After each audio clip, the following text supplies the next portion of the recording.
right. First and foremost, just thanks to Coach Gates for the opportunity to come out here and play. Coach Gates has been a really close friend of mine and a mentor of mine for a long time. He was a graduate assistant at Florida State when I was playing there. And so I've known him for over 20 years.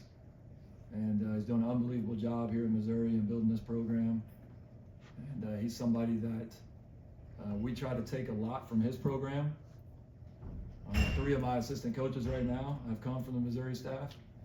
And so just very grateful for the opportunity to bring my team here and to play on this stage. And, obviously it was a tough night for us.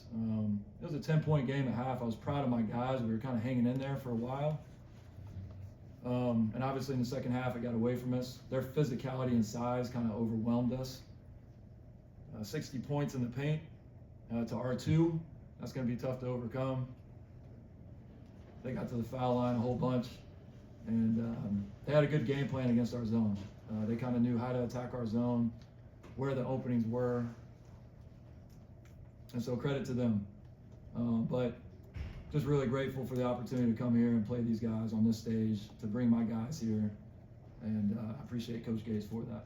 So I'll take any questions now. Coach, what was it through those first 10 minutes or so that you felt like was able to keep you guys in that? Well, I think we were hot. TJ Johnson got going early in the game. 31 points. He kept us in the game. He kept us within striking distance, at least in the first half. And but there's a lot of pressure on him right now to deliver for us offensively, because Ricky Bradley Jr. for us is out. He was preseason player of the year in the Southern Conference. Was an all-conference player for us last year. And with him being out, it's really putting a lot of pressure on TJ to have to deliver. And so I think that's playing a factor right now. But to be honest with you, their size and length and athleticism had a lot to do with our poor performance on offense.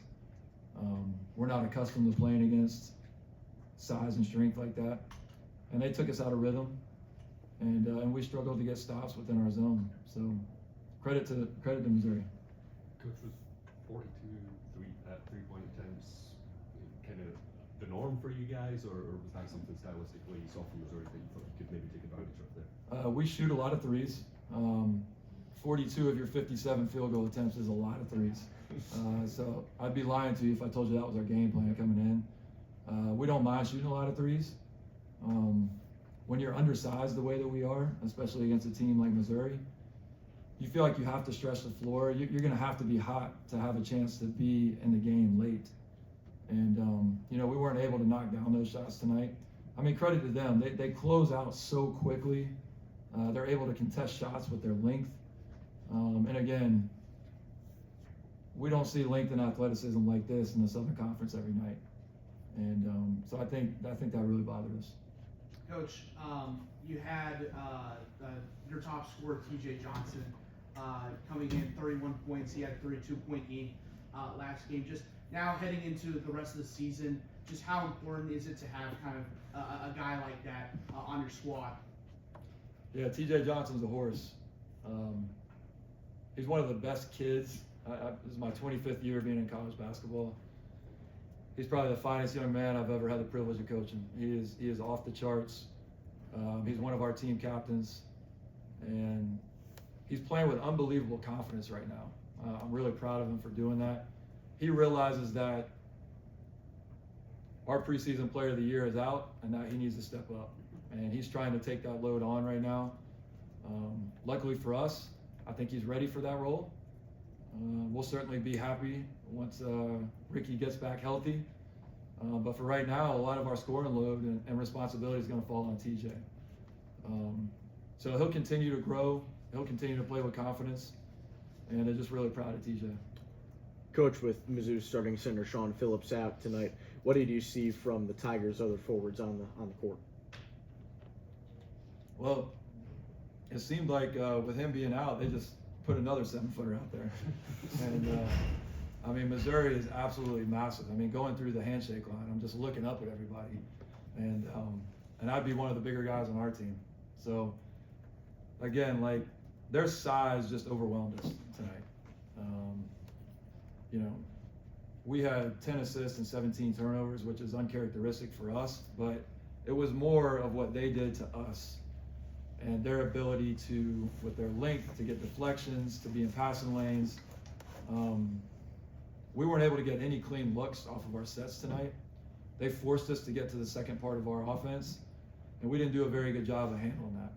But again, they had a lot to do with that. And we're sitting there watching film, and we see Phillips, and we're like, man, we think they're just going to throw it down low to him every time, and he's going to be an absolute monster to try to score on around the basket for us. He was out of the game, but they have depth in the front court, and they have a lot of size in other areas, and so I think that's key for them. Coach, this is now the second straight game where Mizzou's opponent has shot much worse in the second half than they did the first half. What changed for you all in the second half? I think we got their attention in the first half. With it being a 10-point game, they probably didn't expect for it to be in single digits or for us to be within striking distance going into halftime. I think we probably got their attention. And I think Coach Keydets probably motivated them, maybe more so than they were in the first half. And they had more intensity to come out in the second half. And, we just struggled to get good looks. We're a very system-oriented team. We don't have guys that can really break you down off the bounce and go one-on-one. We get shots within our system. And when a team's able to kind of take you out of your system, that creates issues for us. And that certainly happened tonight. But again, that's a credit to Missouri for their game plan from their coaches and what their players were able to execute. Thanks, Coach. Thank you. Thank you.